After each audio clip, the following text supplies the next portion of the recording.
تاسو په موږ نه یو بدنام کړی خدای لپاره وای وې د مولیان والواړې راخوږی وي او دا زمون خو خوخه ده بالکل نو له تاسو غردولس تاسو نه خوخه شادي حال کې فکر تاسو ډوډۍ ورسیا وای او سویټ ډش پکې وی الوا پکې وی نو زیات نه سلور پیزا علماء او باقي ټول تاسو نه دا سلور پیزا علماء تقریبا سلور پیزا پلیټه به خوري باقي ټول تاسو خو او بدنام وې مونږه د مولا الوا خوخه ده زه خو صفا ویم زمون خوخه الحمدلله ما یو ځل یو بیان کې ویلو مې لکه ګوره مونږ چې الوا خو مونږ په خدای ثواب راکړي او مې چې تاسو خورئ تاسو ثواب نه کیږي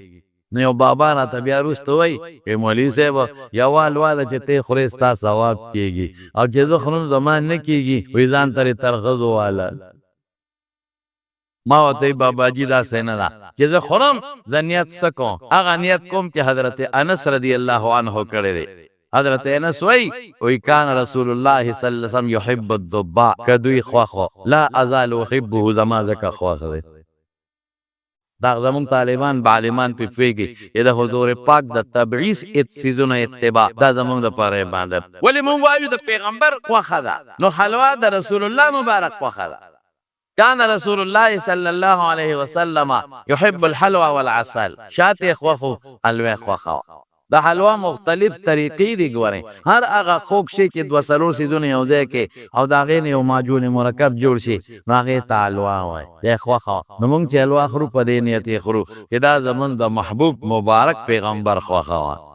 نو موږ ته ثواب میلو شو او تاسو چې خورئ نو سویټ ډش ته عظیمه راولي نو ثواب د کوم ځای نه شو د طالبانو ته وایم ګورې لکه که د الوا پلیټ درته چا کېښو او غونډ دې خلاص نه کړو نو ګورې ښه به ني اسې م پې بدنامې نو کمبخته ولې نه خورې په دې نیت خورې خواږه ښه په دې نیت خورې او د تفسیر تبذیر او د اسراف نه به هم کار نه اخلی چې دا د رسول الله مبارک خوښ نو د خوراک سره سویټ ډش سره اجر او ثواب به هم د خدای پاک درکړي